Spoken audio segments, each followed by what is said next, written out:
We'll start in 2 minutes.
Okay, we'll start the class.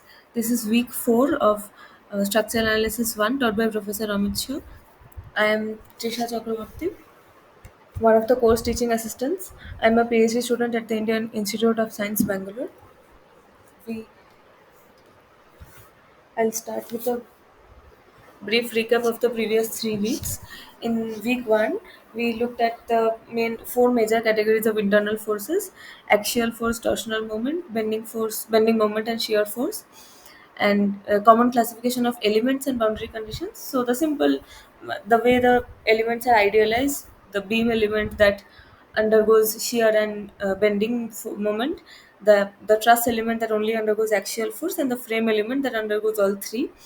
And boundary conditions, the common ones, there are innumerable number of boundary conditions that may arise in a structure, but the common ones that we encounter uh, in the simplest analysis are roller support that only provides a restraint perpendicular to the direction on which it is placed, and it allows the rotation and allows displacement along the that surface, and hinge support that restricts displacement in both directions but allows rotation, and fixed support which restricts all three.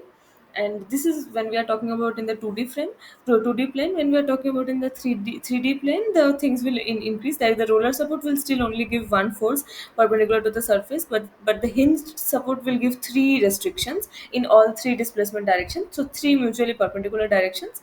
And the fixed support will give six restraints: three displacement and three rotational. So far we have only looked at 2D problems in this course. Mostly it will be restricted to 2D itself, because 2D is something 2D structure analysis is something that we can actually calculate by hand, while for 3D there will be so many. For example, in 2D there are only three equilibrium equations. To solve a determinate system, we need to solve a system of a simultaneous system of three unknowns. So we generally have three unknown reactions. But in a 3D plane, there might be six unknowns. So that becomes a little complicated to be solved by hand, though not impossible. So we stick to 2D when we are learning the course, and all the concepts can similarly be extended to 3D. Then we looked at structural indeterminacy, which is basically the amount of redundancy in a structure. So the more number of support reactions there are, the more indeterminate the structure is. So basically, overall indeterminacy is external indeterminacy is the number of support reactions minus the number of equilibrium equations available, which is three. So if a structure in the 2D plane has two support reactions or one support reaction, it is unstable, because I need minimum three to ensure equilibrium. So So when the number of support reactions is three, for example, a fixed support and a beam called a cantilever beam, that is just a determinate system, so it is stable. It is not overly safe. It does not have any redundancy. That means that if even one support reaction fails, suppose somehow the moment restrict the rotation restricting capacity of the fixed support fails, then the beam will fall. So it does not have any redundancy. So no scope for failure. But if it has suppose one fixed support and one roller support, that means it has four support reactions. So even if one fails, the structure will still be stable. So it is 1 degree indeterminate. Similarly, 2 degrees, 3 degree indeterminate. And as I've said, practical structures that we see around us are very, very highly indeterminate, because the more the degree of indeterminacy, the safer the structure is. So in civil engineering, it's always better to be safe than sorry, because the consequences of the failure of civil engineering structures is so huge.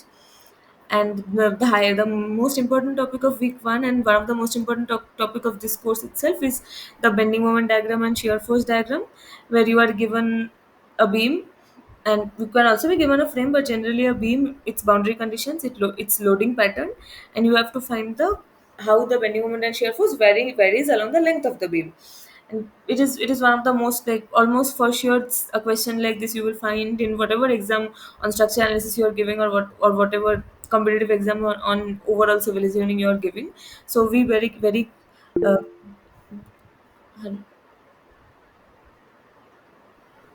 oh, sorry, okay. Yes.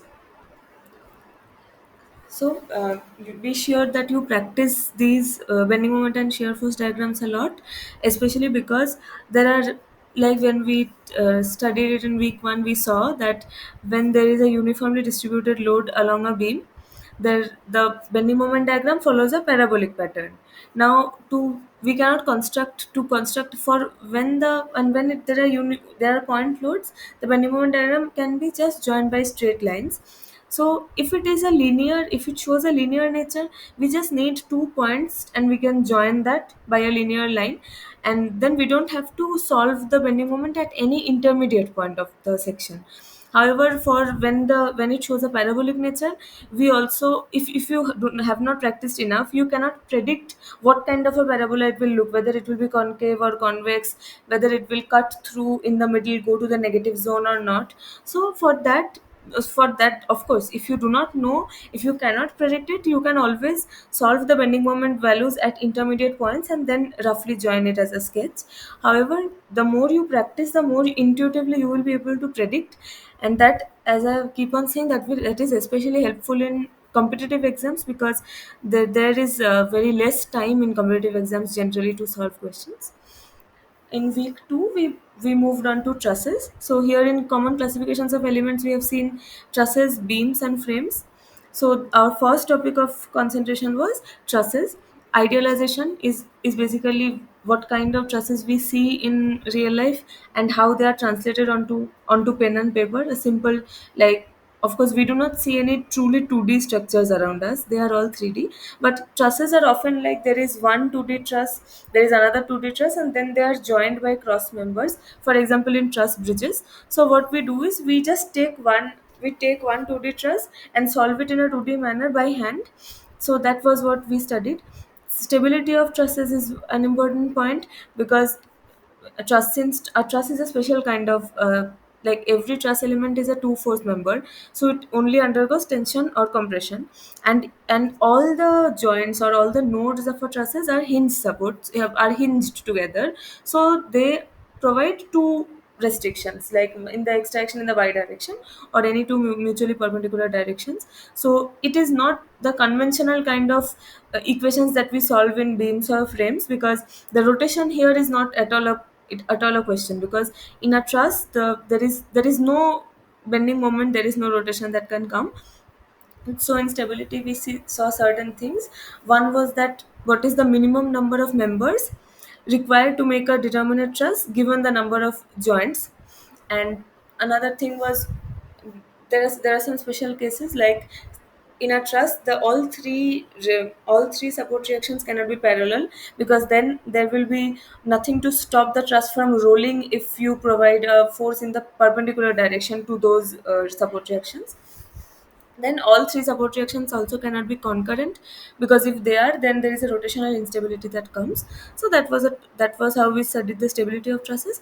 And the main topic was solving the member forces in a truss using two methods: method of joints, method of sections.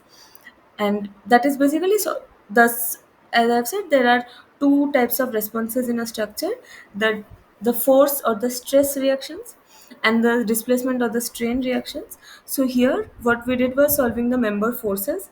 And when we have the forces in each of the members, or whichever members we need, in the, of course including whether it is tensile or compressive, we can divide the force by the cross sectional area of the truss, and we can find out the stress developed in it. And in week 3 we looked at the other type of response, that is the displacement response. So the first topic was principle of virtual work, and we saw how it is extended to the unit load method to determine displacements in a truss, displacements at each joint. We saw some examples of that. And today in week 4, we today is week 4, so we are looking at deflections of beams. So see, uh, when we looked at bending moment and shear force diagram in beam, this was basically the force response part of a beam. Because in a beam, we know that axial force is not considered. A beam is an idealized element which only undergoes bending moment and shear force. So if I am given a beam, its boundary conditions and its loading, I know how to solve the bending moment and shear force diagram. So I basically know the shear force pattern and the bending moment pattern along the length. So at each point, if I divide this value, this shear force value, by the cross sectional area of the beam, I will get the stress developed at each section. And similarly, bending moment, there is a method to get stress which you would have studied in solid mechanics in the previous semester probably, that uh, sigma is my by I. So from basically, if you have the moment BMD and the SFD, you know the stresses developed in the beam. And once you know the method of joints and method of sections, you know the forces and stresses developed in all the members of the truss. So now we are looking at the other type of response, the displacement or the strain responses. So for truss we have already seen, and today we are going to look at deflection in beams. There are several methods used. One is the elastic curve equation method. It is based on the differential equation. Now see, you might have heard of this, that all physical phenomena are governed by differential equations. We cannot always quantify them. They are not always easily available in a closed form, like a building. It has so many differential equations governing it. So it is not always practical to approach a problem from the equation point of view. But in a simple beam, we have a very simple governing differential equation which we will look at, which we can integrate to get the displacement profile in the beam. Then there is one called the moment area method, and there is a conjugate beam method which we will look at next week. Okay, so terminologies in beam theory.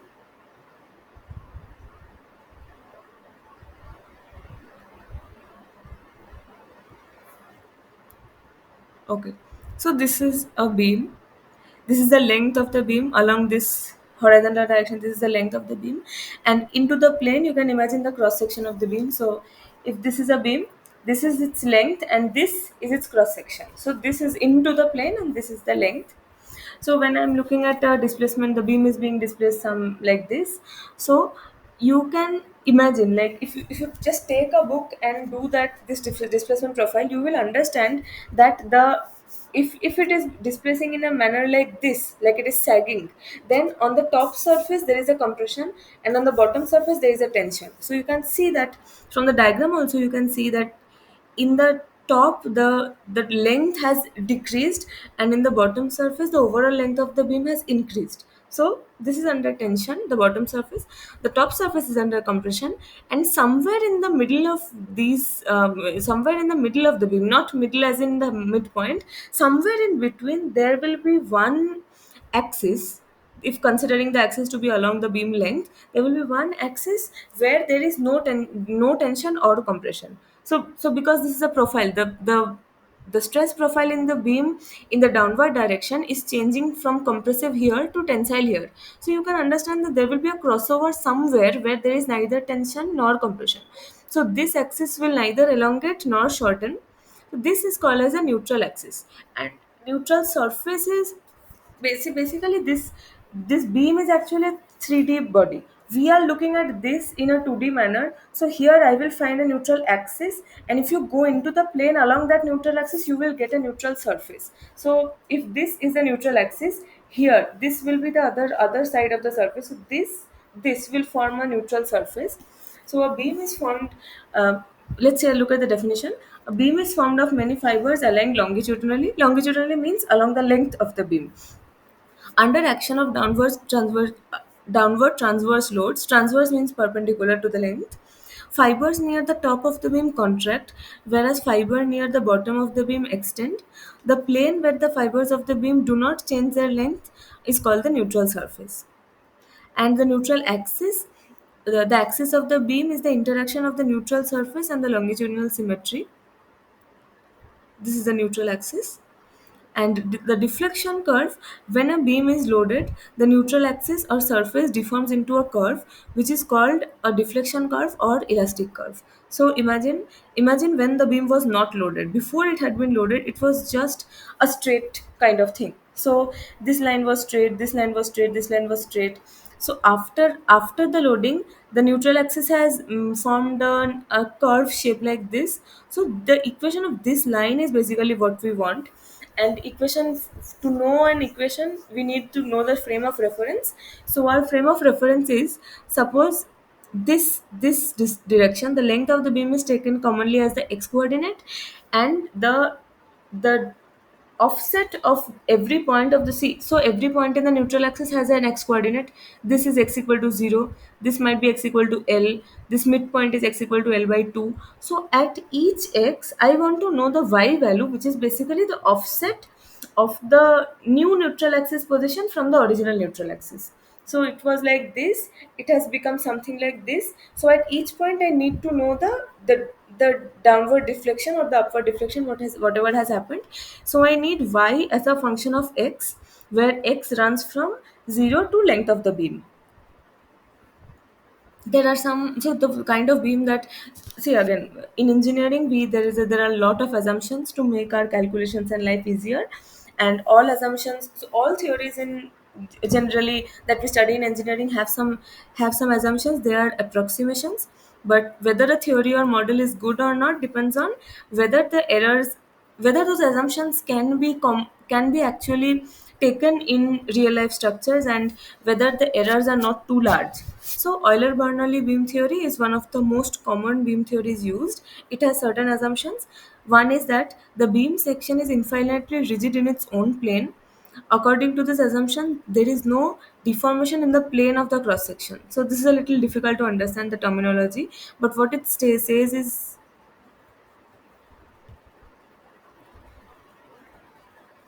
okay. Hmm. What is says is basically that, suppose this is the beam, it has a load here, so it has deflected at a point in a shape of this. This is called a hogging moment, a hogging structure. It is like this. This would be called sagging. So suppose just take a cross section here. This is a random cross section. After deflection, you see that the neutral axis, this this line remains a straight line even after the beam has deformed. So every cross section, if you take after deformation, we are going to assume that it is still a straight line, that it has not twisted or morphed, it has not warped in any way. So the implications of this is not very clear on whatever we are going to study right now, but it has some implications. Just you just need to know the basic assumptions statements. Then the cross section of the beam remains plane to the deformed axis of the beam. So another thing that is maintained is, initially when the beam was straight, the neutral axis is this, and every cross section, every cross sectional plane is perpendicular to the neutral axis. So this is another assumption, is that this when the beam has deformed, whenever we draw a cross sectional shape, a cross sectional cut, this will be perpendicular, like this cross sectional line will be perpendicular to the neutral axis. The cross section of the beam remains normal to the deformed axis of the beam.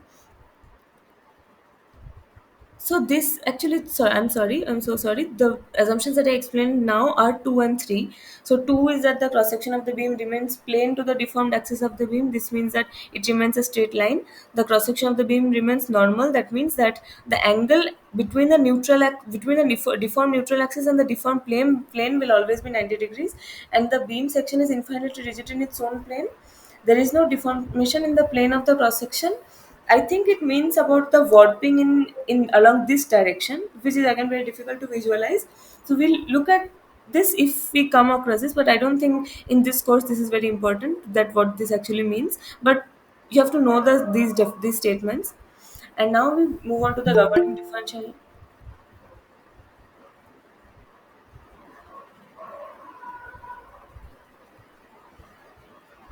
We finally move on to the governing differential equation of the beam.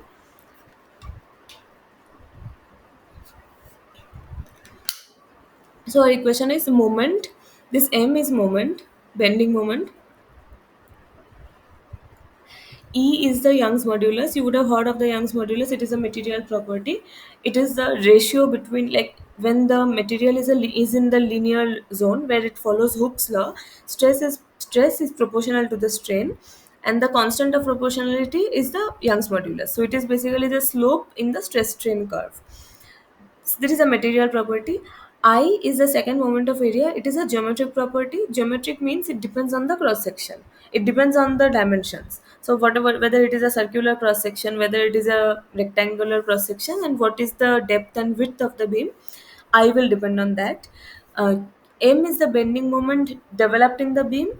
Here Q is the shear force developed in the beam, and M and Q are both functions of X. So X is the coordinate that goes along the length of the beam. So suppose if it is a simply supported beam, at the left support I can say X is 0, at the right support I'll say X is L, and M of X and Q of X are basically the bending moment and shear force diagrams that we have drawn. So M of X is how the bending moment, what is the bending moment at each X, and Q of X is what is the shear force at each X. X is the distance along the axis of the beam. W is the transverse or the vertical deflection. Now there is one thing that we have to note right here is that in trusses, the deflections that we saw that at each node I wanted to see what is the x displacement and the y displacement, and if I took the and I can take the resultant to see the overall displacement of the node.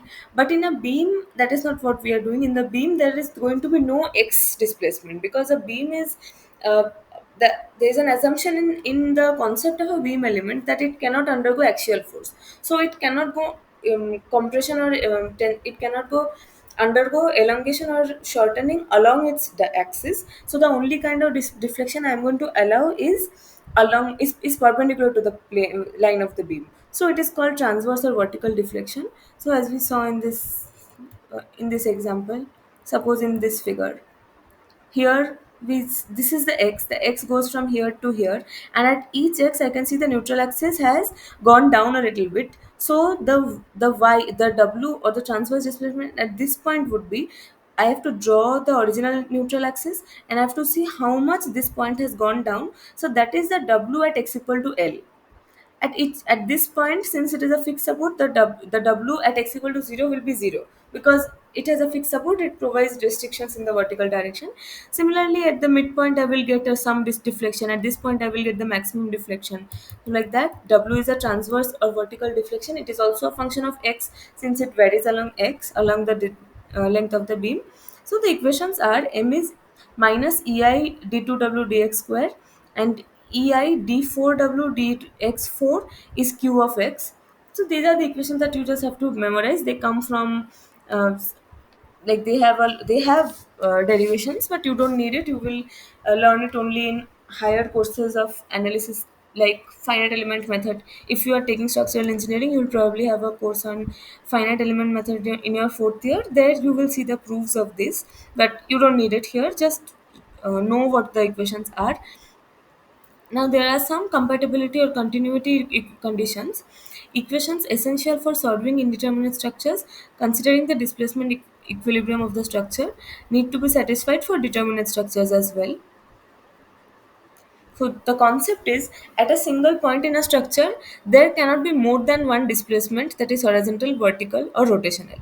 This is a very intuitive, it seems like a very obvious statement, that at any point, how can there be more than one displacement? So at one point is deflecting or getting displaced in a certain manner. So there is only a certain horizontal displacement, a certain vertical displacement, and a certain rotation it is undergoing. But this is important because, but this continuity equations actually often provide an additional equation to solve indeterminate structures. Otherwise there will be discontinuity. So suppose you are solving a structure from this side and from this side, and at one point you see that you get, when at the point where the two meet, where you have cut a section, you have come from this side and this side, and you see that the displacement, the vertical displacement is not coming same from both sides. That means you have done a mistake. So that means that it will be a discontinuity in the structure, that is not allowed. Displacement at any point on the beam must be same for all time, and there can be no sudden changes in the displacement at any point. Like, for example, imagine the shear force diagrams that we saw. When there is a concentrated load, there is a jump in the shear force diagram. So what happens is, at the if there is a concentrated load at the just the right, just the left of that point and just the right of that point have different shear forces. Bending moment also, if there is a concentrated moment at any point, there is a jump in the bending moment diagram. But in the displacement profile or in the rotation profile, there cannot be any jump, otherwise the structure will become incompatible. Now let's start looking at examples. A cantilever beam shown is this is subjected to a couple moment m naught at its end. Determine the equation of the elastic curve. EI is constant. So here, this is a fixed support. This is a cantilever beam, and at one end I apply a M naught. So when you are solving the support reactions, you can see that fixed support provides three reactions, right? Fx, Fy, and Mz. So Fx and Fy will be zero since there are no vertical or horizontal forces, and there is a there will be a restraining moment developed in this at this fixed support, which will be m naught. Since this is in the clockwise anti-clockwise direction, the support moment developed here will be in the clockwise direction. So the load tends to deflect the beam. By inspection, the internal moment can be represented throughout the beam using a single x coordinate.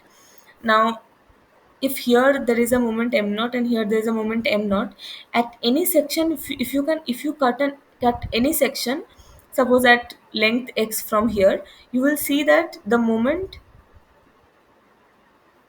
okay, I'm sorry, we take x from the left end, we take a length x from the left end, we cut a section, and I want this, I want the m of x, right? In this equation, what did I want the m as a function of x. So that is what I'm going to solve. I'm going to take any general x and I'm going to find the m there. So here, whatever the x be, since there is no vertical force, there is only one moment m naught, so this m will also be m naught. So at any point, whatever the x be, from x equal to 0 to x equal to l, the moment is developed in the cross section along the length of the beam will be will be m naught. So applying this, so I can write the equation as ei d2, here it's written as v, you can write it as w or y, whatever you want. Ei d2v dx square is m naught. Here m naught was supposed, this m was supposed to be a function of x, but the loading is such that the m does not depend on x, it is constant around the length of the beam. It need not be. We will look at examples where the moment varies with x. In that case, this right hand side will also have a term of x. So now I want to integrate this. Basically, I'm going to integrate this twice, because here I have here I have the twice derivative of v with respect to x. So once I integrate it, I get ei dv dx is m naught x plus c1. I hope you remember the basics of integral. This is a very simple integral. Here you won't encounter any complicated ones. Just brush up the basics of integrals.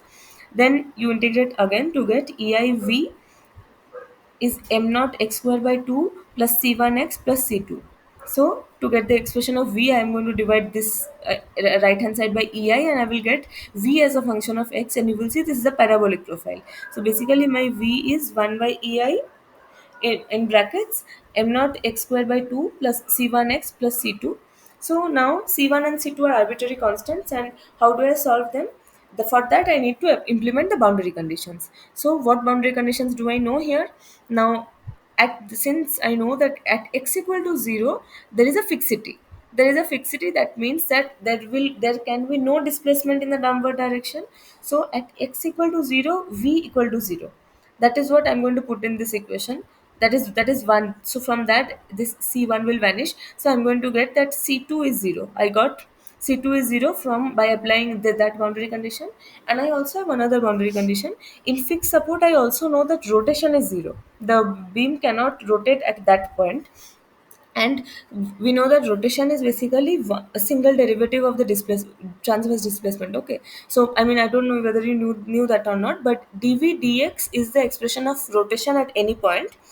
So at this point, dv dx at x equal to 0 should also be 0. And so I will put in this equation, dv dx is 0 at x equal to 0. From that, I am getting c1 equal to 0. So my final equation is v is m naught x square by 2 ei, and theta is a rotation, or dv dx, it is m naught x by ei. So this is what I have got. So if I ask you that at suppose x equal to 2l by 3, give me the displacement and rotation, you will just put x, the value of x here, and you will get the displacement and the rotation at that point. Is that clear? I mean, I hope it's clear. If there is any question, you can ask.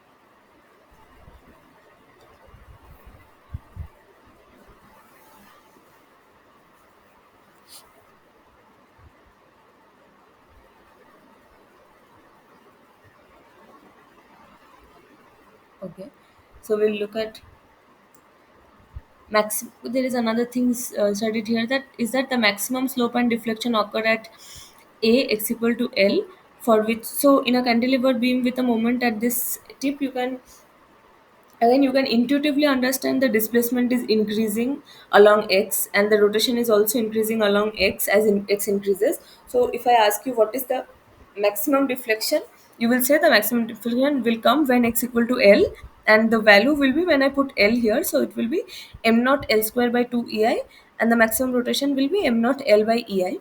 Now what if it was not a profile like this? What if it was not a monotonically increasing profile? If I have any displacement profile on or rotation profile, I have the equation. If I ask you what is the maximum value of displacement, you know how in calculus in class 12 you would have studied that to get the maxima, how to get the maxima and minima of a function. So you will just treat this v as a function of x, and to get the maximum you are going to take one's derivative, you are going to equate it to 0, find out the value of x and back put it here to get the maximum displacement. So this will just be finding the maximum of a function like you have learned.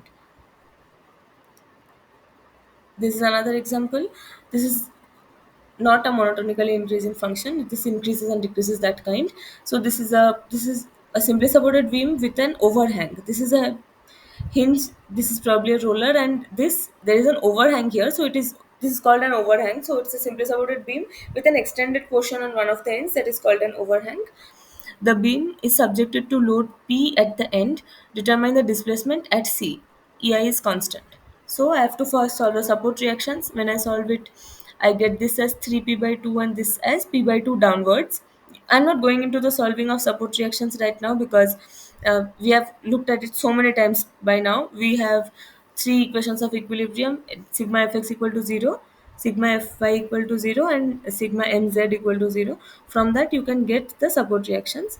We have got 3p by 2 in the upward direction and p by 2 in the downward direction at A, and the beam deflects into a shape like this. Not, but you don't actually have to know this. Like the deflected shape, you can imagine that if there is a simply supported beam with a load on the overhang, it will deflect in a manner like this. But you don't need to know that. You just need to find out the moment as a function of x. So I take x1. I take x1 from the left end. From A, I will take a section x1, and I want to find out what is the moment.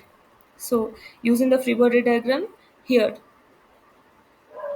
so here, look at this. There is a downward force P by 2 at A. There is a distance x1, and there will be some shear force and some moment here. So what I'm going to do is I'm going to take but this part itself is in equilibrium. So from that I can say that v1 is p by 2 and m1 is equal to minus p by 2 into x1 to equate. So between x, as x1 goes from 0 to 2a, so in this zone, this zone, my equation is m1 is minus p by 2 x1, and when I move on to this zone I will have another different equation. So just like when we were doing bending moment and shear force, we took the equations in section by section, right? And sections means that wherever there is some change, like there is a boundary condition, there is a force, after that point I have to find a fresh equation. So here there is no nothing in between a b. So a and b is governed by a single equation, and b, at b there is a support. So when I move beyond b, when I move into the bc zone, I'm going to look at another equation. So suppose I'm looking at x2, which goes from 2a to 3a, from this to this. Here I am seeing that the moment will be minus p by 2 x2 due to this, plus 3p by 2 into x2 minus 2a, because it is just this part. This part. So for p by 2 has a lever arm of x2, and 3p by 2 has a lever arm of x2 minus 2a, and the signs are opposite because p by 2 is downwards and 3p by 2 is upward. So I get an equation here. Simplified, I can get this. So I have two equations. Now to get the elastic curve, I will find two different elastic curves here for v1 in this zone and v2 in this zone. So ei d2 v1 dx12 is minus p by 2 x1. So I integrate this twice. Once I integrate, I get minus p by 4 x1 square by plus c1, and twice I integrate, I get this. So I have to put the boundary conditions. I'll find x2 as well. So here I'm going to write e1 d2 v2 by dx2 square is this thing. This is what we have written, and again we are going to integrate it twice. So how many constants? So these constants are c3 and c4. Okay, in this equation we got c1 and c2. This equation we got c3 and c4. So I need four boundary condition equations to solve all these constants. So what am I going to use? See, I'm going to use that here. At this point I know that v will be 0, v1 will be 0. At this point I know that v1 will be 0 and v2 also will be 0, because v2 starts from here and goes to here, v1 starts from here and goes to here. So this point x equal to 2a is part of both v1 expression and v2 expression. So from one boundary condition I'm getting two equations. I'm going to put v1 equal to 0 at x1 equal to 2a, and v2 also 0 at in this equation. So I'm getting two from there, and the fourth equation that I get is we looked at the continuity equation, right? So what the continuity I can say about it is that the rotation at this point b will be the same whether I look it from v1 point of view or v2 point of view. So let's see what we are doing. The four constants of integration are determined using three boundary conditions. v1 equal to 0 at x1 equal to 0, v1 equal to 0 at x1 equal to 2a, and v2 equal to 0 at x2 equal to 2a, and one continuity equation. Here the continuity of slope at the roller requires dv1 dx1 equal to dv2 dx2 at x1 equal to x2 equal to 2a. I do not know what the value of rotation is, but I do know that whether I come from the first equation or the second equation, the rotation must be same from both sides. So that is where I am getting at the extra equation from. Note that continuity of displacement of B has already been indirectly considered, because this is the rotational continuity that we are looking at, and the displacement continuity we have already looked at, because already considered, because we are putting it as 0 at x equal to 2a on both sides, right? x1 equal to 2a, I'm putting v1 equal to 0, and x2 equal to 2a also I'm putting v2 equal to 0. So for when I put the first, I get c2 is 0. When I put the second, I get a value of c1, which is non-zero. Then I put v2 equal to 0 at x2 equal to 2a, and I put, and this equation when I put, I get from this side. So from this equation I get minus the slope from this equation is 1 by ei minus p by 4 x1 square by c1. So here in x1's place I put 2a, and here for the slope I have this expression which has c3 in it, and I put 2a again. and I have to solve all four of these equations simultaneously, and I find C1 equal to Pa square by 3, C2 is 0, C3 is 10 by 3 Pa square, and C4 is minus 2 Pa cube. So see, C1 and C3 are similar constants. So C1 and C3 are both in the displacement equation, they are multiplied by distance once to get this value, and C2 is a constant, so C2 has unit of EI into displacement, and C1 has a unit of EI because the displacement is one once multiplied. So they have, this one has Pa square, C1 and C3 are Pa square type terms, and C4 and C2, if it was not 0, will be Pa cube type terms. Substituting C3 and C4 into equation 4, we get this. So from now that I have all the constants, I can put these and get the equations that I want.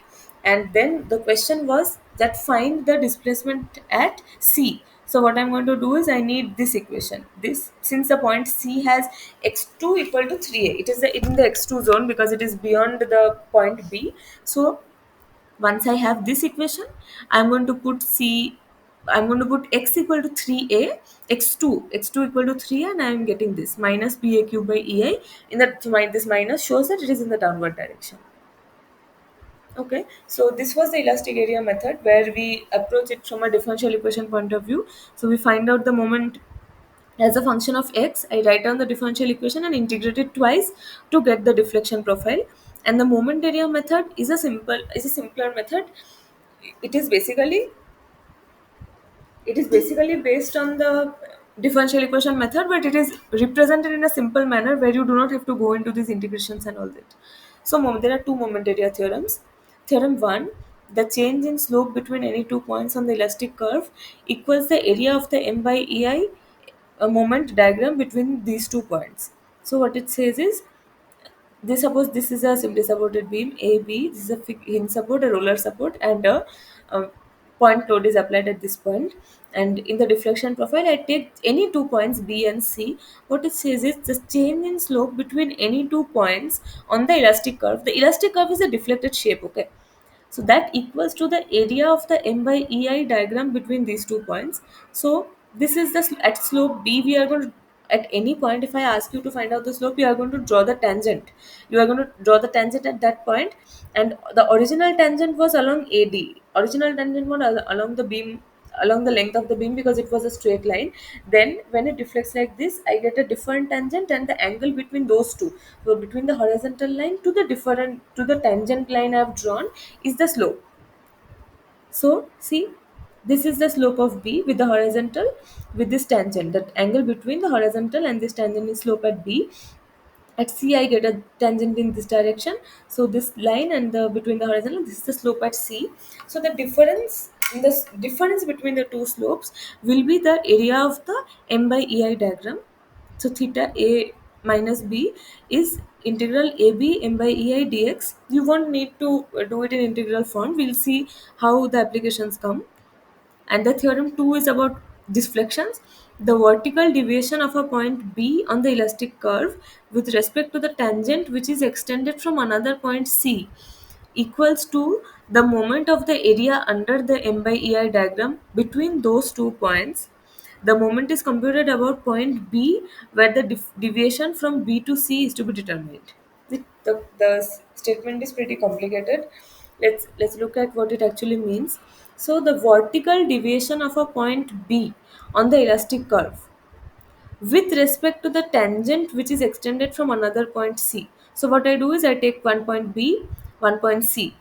At the point C, I draw the tangent at the on the along the deflected shape, and I know that B has deflected this much from the original line, but I am going to find this deflection, which is between the new point B which has deflected and the tangent drawn at C. So this delta BC, B slash C, we write this is equal to the moment of the area under the m by ei diagram between those 2 points, and the moment is computed about point B.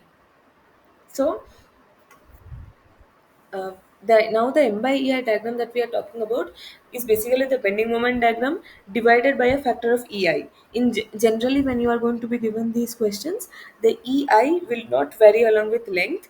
So you get a bending moment diagram. Suppose in a simply supported beam under uniformly loaded distributed loading, you have a parabolic profile, and to get the M by EI diagram, you simply have to divide every coordinate by EI. So the entire diagram is just divided by a factor of EI.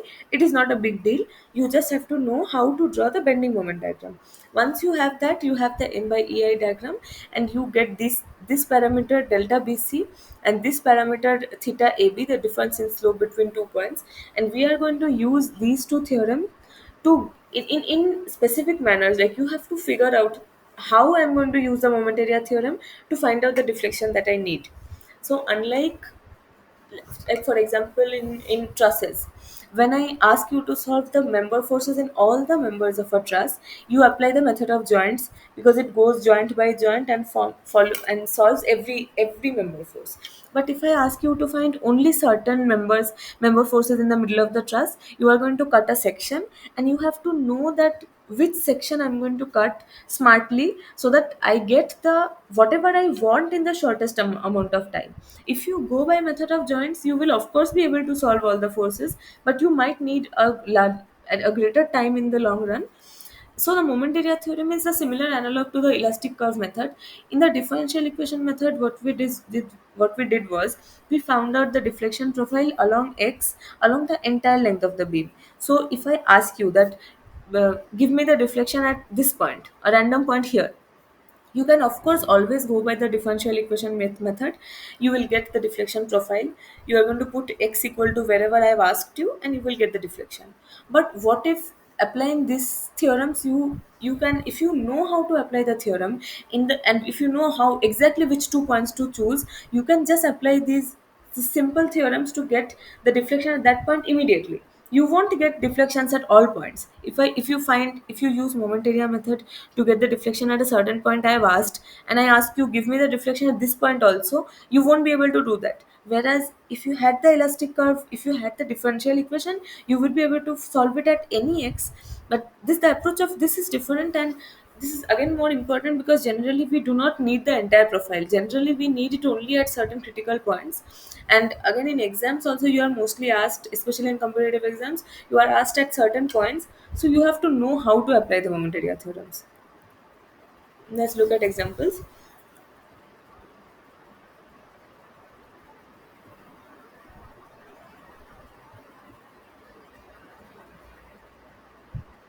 I'll just take a 5 minutes break for this. We have covered a lot of stuff by now. I'll be back in 5 minutes.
Okay, we'll resume. This is the first example on the moment area method. Determine the reflection at C of the beam. The value of E and I are given as constant. So A, I think this is a hinge support. This is a roller support. So at A we have a hinge support. At B we have a roller support, and there is a concentrated moment applied at A, and C is the midpoint. The total length is for 24 feet.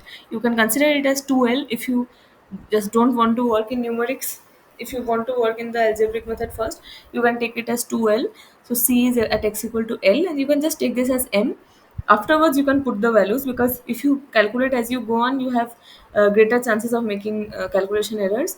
So sometimes you can just put algebraic values, as we a lot of problems in structural analysis are anyway when we solve it algebraically. So you can solve it, and in the last, when you have got the final expression, you can just put the values. That is up to you, that is your choice. Elastic curve. So we are required to find delta C. This is not necessarily the maximum deflection of the beam, since the loading and hence the elastic curve are not symmetric. Now see, if I had a simply supported beam with a midpoint loading, a concentrated load at the midpoint, then the deflection will be maximum at the midpoint. But here I have a moment at one end, so the situation, the loading condition is not symmetric. So it is not necessary that the C will have the maximum deflection.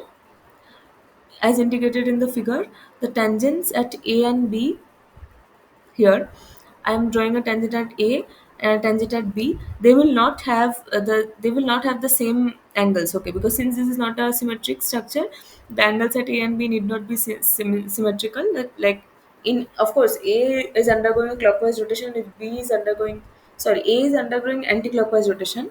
This, so A was like this, it is becoming this, so this is an anti-clockwise rotation it is undergoing, and B is undergoing a clockwise rotation. But these values are also not same. The sensors would have been different whether it was symmetric or unsymmetric loading, but here the theta A and theta B are not going to be the same. So what we're doing is, if TAB was this thing that we have found out. If TAB is determined, then this sigma dash can be found from proportional triangles. So let's see how we find it.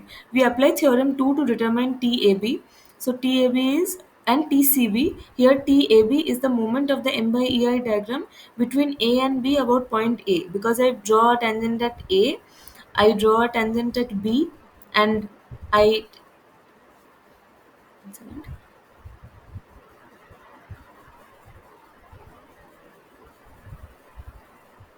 so I draw a tangent at A, I draw a tangent at B, and the displaced position of A, it could have gone down, but since this is a this is a hinge support, the displacement position of A is the same as its original position, and the distance from the where it cuts the tangent at B is the TAB. So that is the diagram, that is the moment of the M by EI diagram between A and B about point A. This is what the theorem 2 said. So the this is the so first I have to draw the moment diagram, bending moment diagram. From this I can see, if you solve the support reactions and draw, you will see that there is a fixed moment f5 at this point. So first forget about the EI, just draw the bending moment diagram. And moment at B is 0, because it is a roller support, and we know that there can be the roller support provides no restraining moment. And since there is no force or moment along the length of AB, it will just be joined by a straight line. So this point it is 5, at this point it is 0, it is a triangle like this. Now since I need the M by EI diagram, I just divide everything by EI. So this point is 5 by EI, and at the center point, since this is a linearly decreasing line, at center point the moment was 2.5, here it will be 2.5 by EI. Now what I basically want is, I want the moment of this diagram, this area, this triangle, about point A. So what is the area of this? Half into 24 into 5 by EI. This is the area of the diagram, and I want to get the moment. What we do, we take the area, and we take a distance of the centroid of that area about the point I'm taking it about. So I need the centroid of this triangle. we know that in a triangle the centroid will be two-thirds from the vertex and one-third from the base. So this is where the centroid of the triangle will be along this line, which is two-third of 24 from here. So it will be 18, I think, 18 from here and 6 from here. Is that so? Did I calculate right? Yes, 1 by 3, sorry, 8 from here. 16 from this side, 8 from this side. So 1 by 3 into 24 is the distance from A. This was A, and the centroid, that distance is 1 by 3 into 24. And the area of the triangle is half into 24 into 5 by EI. So from that I get this length. And then TCB, if I can get this TCB as well, TCB is the moment of the M by EI diagram between C and B about C. So it is this triangle, the moment of this triangle about this point C. So this is half, the area is half into 12 into 2.5 by EI, and this length will be 1 by 3 into 12. So the lever arm is 1 by 3 into 12, and this is half into 12 into 2.5 by EI. From that I get this, and I can now what I want is, what did I want? I wanted the deflection at point C. So now I have this point TAB and I have this TCB. So you can see that to get this delta C, what I need is basically I have this. I know that this triangle and this triangle are similar triangles. So this is 12, this is 12. So if this is TAB, this will be half of TAB by similarity of triangles. I know TAB. So this part will be half TAB, and I need know this small area, this small length TCB also I know. So delta C is half of TAB minus TCB. So half of TAB, half into 480 by EI minus 60 by EI. So that is 180 by EI. Now I'm going to put in the values of E and I we are given here into this, and we find it to be 0.511 inch. This is a, I think this is an American or an English book, so from where the question has been taken. So it is in feet, feet and inches, but what in generally whatever questions you will find, they will be in the SI systems, Newton, millimeter, and all that. So just, it doesn't matter, so long as you put the units of all the quantities in a consistent manner, you are going to come up with a consistent result. But do not put feet somewhere and inches, put feet somewhere, meter somewhere, then you are going to end up making a mistake. So generally the data that is given in a problem are all given in a standard way. So here it is, this KSI I think is kilo, pound, inches, feet. So here everything is given in the that system. Otherwise all data will be given in the Newton, millimeter, the SI system. So you put these values, you substitute these values, and you get the delta C. This is another question. Let's see how many I have.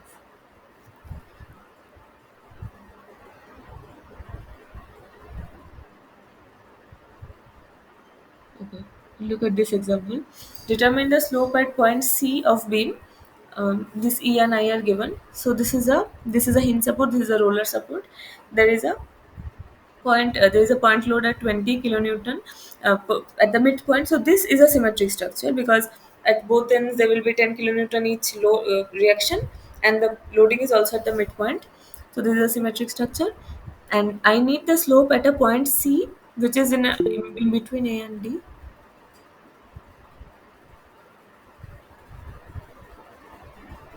Did anyone raise a hand or something?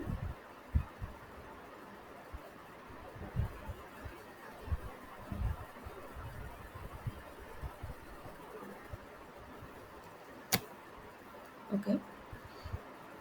So I draw the bending moment diagram. This will be at, if you draw the bending moment, first solve the forces. By now you would be able to understand this. There will be a 10 kilonewton upwards at a 10 kilonewton upwards at B. So when I'm drawing the bending moment diagram in the zone AD, C is not a special point. C is somewhere where a point where I want to find out the displacement, but C is not actually a special point in the context of the problem. So in AD, the bending moment diagram will follow a certain pattern. So 10, there's a 10 here, and this is 6. So the bending moment diagram will go up like this up to 60. 10 into 6. So this will be 60. And from this side also you will find that it will go up from B to D at 60. So 60 by EI is my bending moment diagram like this, 0 to 60 by EI and back to 0 again. At C, it will be 30 by EI by similarity of triangles. Since this triangle and this triangle are similar, so this would be half. I want the slope at C. So what I do is I draw a tangent at C and I draw a tangent at D, and the tangent at D will be horizontal since this is a symmetric structure. So try to understand this, that there's a displacement profile of the beam will be like this. So it is undergoing anti-clockwise, it is going clockwise rotation here at A, and it is undergoing anti-clockwise rotation. Did I say right? Yes, anti-clockwise rotation at B. So so at A there is a rotation like this. At B there is a rotation like this, and it is symmetric. So at A there is an equal amount. At B there is an equal amount in opposite directions. So when it comes to the midpoint between A and B, that point will not undergo any rotation. That will just displace downwards. It will not rotate in either way, because on its left there is one type of rotation, on its right there is the same amounts of rotation in the opposite sense. So the tangent at D is horizontal. That is one observation that you have to make here. And C, there will be some theta C. So since the loading is applied symmetrically to the beam, the elastic curve is symmetric. We are required to find theta C. This can be easily done once you realize that tangent at D is horizontal, and therefore therefore by the construction, angle theta DC between tan C and tan D is equal to theta C. So since theta D is 0, theta C minus theta D will be theta C itself. So theta C is equal to theta DC. Now using the theorem 1, earlier in the earlier question, we used the theorem 2. Here we are using the theorem 1 that says that theta DC is equal to the shaded area under M by EI diagram. So this zone between C and D. So this trapezium um, is equal to the shaded area under the M by EI diagram between points C and D. We have theta C equal to theta DC equal to, this is how we find out the, if you want to find out the area of a trapezium, you know the formula, right? It was half into sum of these two into this length. So from that you get 135 kilonewton meter square by EI. So EI you have to put in kilonewton and meter units, and you are getting a value, and that will be in radians, because in all mathematical calculations, though we prefer to express rotation as degrees, when you come to a value of theta for using these formulas, you are going to end up with radians. You can multiply it by 180 to get it in degrees. So these are the two theorems covered. I'll see which other question I should say.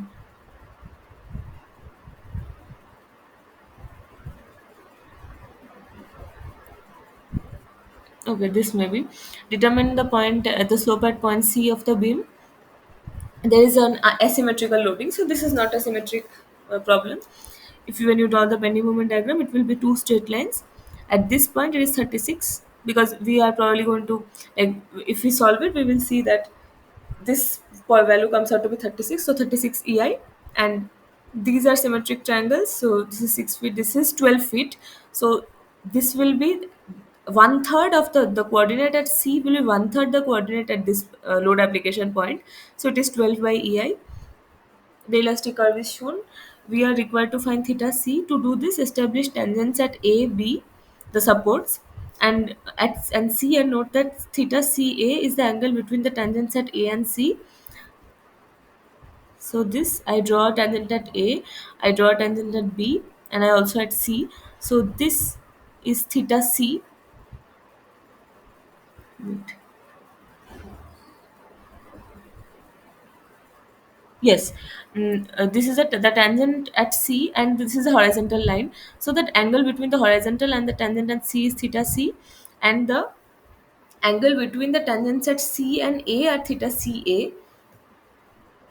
So I want the slope at point C. So what I want, basically, I want theta C. So now if I can get, so see, theta A is the angle between the horizontal and the tangent at A. So if I get this phi angle, and I can get this theta CA angle, I can get theta C by subtracting theta CA from phi. I hope you can see it, that theta, that phi is the angle between the horizontal and the tangent at A, and theta CA is the angle between the two tangents. So the remaining, if I subtract the theta CA from phi, I'm going to end up with the angle of the tangent at C from the horizontal, which is basically my theta C. So again, I'm going to apply this theorem that I'm going to, between A and C, I know this shaded area. So I can get the difference in the tangent theta C I can get as area of this triangle. So half into 6 into 12 by EI, and phi itself, phi I can get, to get the phi I need this TBA. Then I can apply, the tangent, that tan theta, the tan phi will be this AB length by this TAB. So AB length is given to me 6 plus 12 plus 6, and to get TBA I am again applying the theorem 2. So this is the, using theorem 1 theta c I got this, applying theorem 2, TBA is equivalent to the moment of the area under M by EI diagram between B and A about point B. Since this is a point where tangential deviation is to be determined, we have this entire area, this entire TAB, the area between A and B, and I'm going to take the moment about point B, which is this. So I'm going to divide it into two triangles and take it separately. I'm going to take the area of this triangle, so, and multiply it by this length, which will be 2/3 of 6. So 2/3 of 6 into the area of that triangle, and for this I'm going to take the area of this triangle and multiply it with the 6 plus 1/3 of this length. So the centroid of this triangle will be somewhere here. So this length I have to multiply it with. So 6 plus 1/3 of 18 into the area of that triangle. So I get TBA. From that I get phi as tan inverse of this length by this length, and I also have this theta CA. So when I subtract theta CA from phi, I get the theta C as this 0.00119 radians. I think we have covered most of the types of problems that can come in this type of, like, this topic. So are there any questions?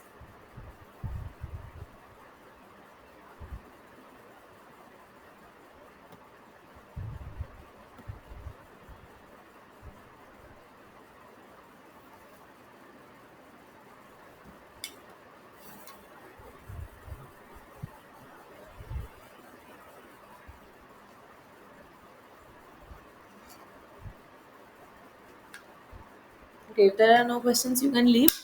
I will wait in the class for 5-10 more minutes if anyone has any doubt.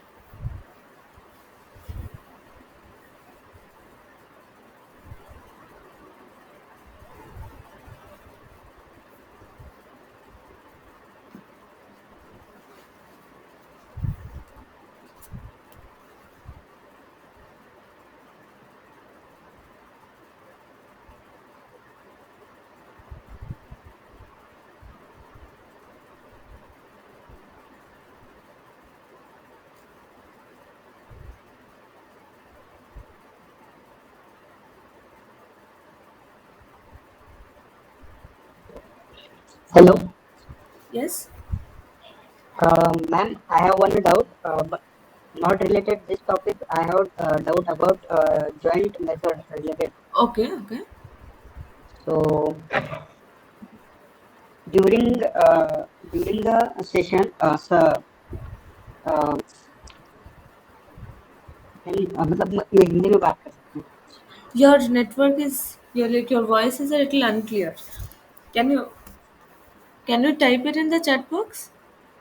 So Or if you want, you can, if you have a problem, you can also share your screen.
Are you writing?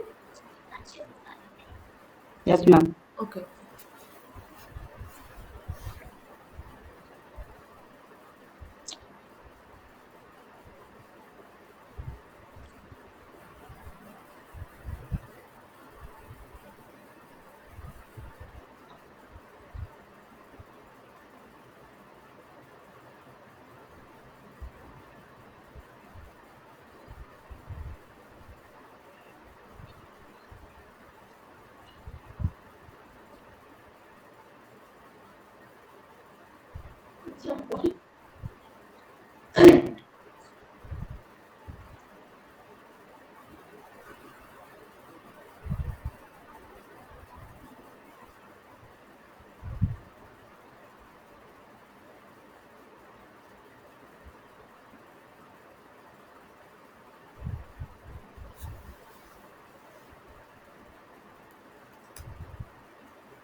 See, cos is for it depends on which angle you know. If the angle, basically cos theta is the angle. If you know the angle with the horizontal, then cos theta will give you the horizontal component and sine will give you the vertical component. And if you know the angle with the vertical, so whichever the angle you know with, taking cos theta will give that component. So generally we know the angle with the horizontal. So what you said is correct. We take sine theta for vertical and cos theta for horizontal. But suppose you are given the angle with the vertical, then it will become reverse. Okay, is it clear?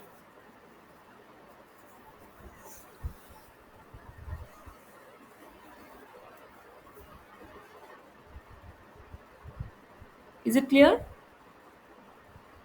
Ma'am एक बार और एक बार बता. Okay, okay. I'll show you a diagram. Okay. Wait.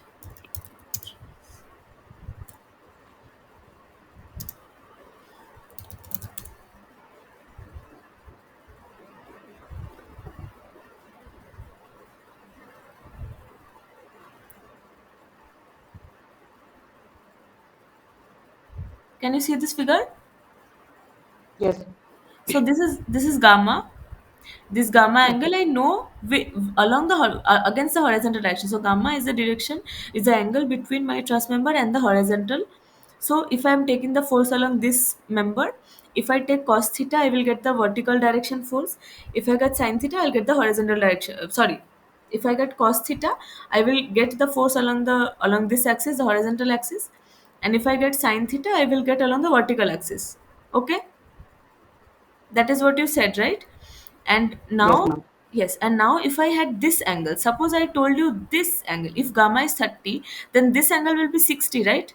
This. So if I give you a question where I provide you with this angle, so in suppose this I call as beta. If this is beta, then if I take the force of this member, cos beta will be along this line because the beta angle itself is the angle between the inclined member and the vertical direction. So cos beta will be the force along the vertical direction, sin beta will be along the horizontal direction. Is that clear?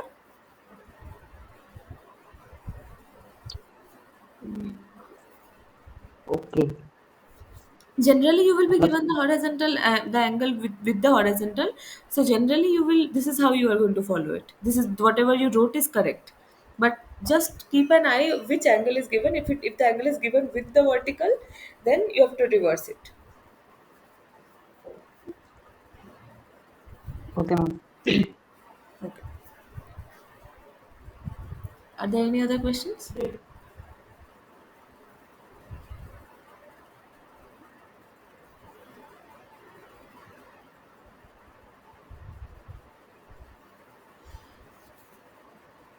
Ma'am मतलब अभी जो Yes. आपने बताया हाँ. Angle अगर horizontal plane से अगर मतलब इंक्लाइंड है मतलब कोर्स, हाँ तो हमें मतलब हॉरिजॉन्टल के लिए कॉस लेना पड़ेगा और वर्टिकल के लिए साइन। हाँ। और अगर जो इंक्लाइंड फोर्स है उसका जो एंगल अगर वर्टिकल से मतलब वर्टिकल होगा। अगर वर्टिकल तुम्हारे पास दिया है, देखो अगर एक इफ देयर इज एक हिंदी हिंदी में बोलूं, हाँ। ठीक है, अगर तुम्हारे पास एक लाइन है, कोई भी लाइन है, हम्म, एक मेंबर है, तो उसका हॉरिजॉन्टल के साथ भी एक एंगल होगा, उस सॉरी उस हाँ उसका हॉरिजॉन्टल के साथ भी एक एंगल होगा, उसका वर्टिकल के साथ भी एक एंगल होगा, और दोनों ऐड करके मेरा 90 आएगा। तो अब हम्म, अगर तुम्हारे क्वेश्चन में मैंने तुम्हें बोल दिया कि दिस मेंबर हॉरिजॉन्टल के साथ 30 डिग्री इंक्लाइन पे है, तो फिर तुम जो बोल रहे हो वो करेंगे हम, उसका कॉस कंपोनेंट लेंगे तो मेरा हॉरिजॉन्टल फोर्स आएगा, साइन कंपोनेंट लेंगे तो वर्टिकल फोर्स आएगा। लेकिन एक मेंबर जब मैंने बोल दिया कि वो हॉरिजॉन्टल के साथ 30 डिग्री पे है, दैट ऑल्सो इम्प्लाइज कि वो वर्टिकल के साथ 60 डिग्री पे है। दिस इज 30, दिस इज 60, तो वो एंगल भी हमेशा एग्जिस्ट करता है। तो अगर मेरे पास ये वाला एंगल है जो वो वर्टिकल के साथ बना रहा है, तो फिर I have to take the cos component to get the vertical force, and I have to take the sine component to get the horizontal force. It just depends on which angle you are provided with. Every line forms two angles with the two directions. It depends on which angle you are given. मतलब अगर हम कौन से भी side से solve करें तो चलता है क्या? फिर से। मतलब अगर हम कौन सा भी एंगल लेंगे मतलब हाँ हॉरिजॉन्टल या फिर वर्टिकल एंगल ले ले तो आंसर सेम ही आता है क्या? हाँ, आंसर सेम आएगा, पर तुम्हें कॉस और साइन अकॉर्डिंगली लेना होगा। मेरा जिस डायरेक्शन के साथ एंगल मेरे पास है, वो थीटा में मैं अगर दे रही हूँ कि वो मेंबर के साथ जिसके बीच में, मतलब मेरा मेंबर और जिस डायरेक्शन के बीच में मेरा थीटा मैं पुट कर रही हूँ इक्वेशन में, उसका कॉस कंपोनेंट होगा अलोंग दैट डायरेक्शन। मैं कॉस लूंगी तो मुझे, मतलब अगर the angle is given with horizontal cos, मतलब मैं हॉरिजॉन्टल में दूंगी। अगर मेरा वर्टिकल के साथ जो एंगल है उसको मैं थीटा बोल रही हूँ, तो उसका कॉस कंपोनेंट को मैं वर्टिकल बोलूंगी। आंसर सेम आएगा दोनों का। Okay ma'am. Okay.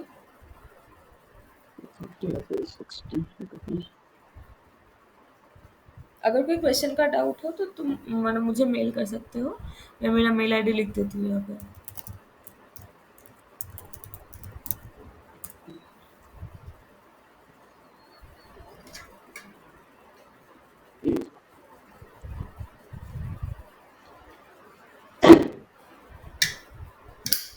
Okay, then I'm ending the class. Next week we'll look at the conjugate beam method for deflection of beams. Okay ma'am, thank you.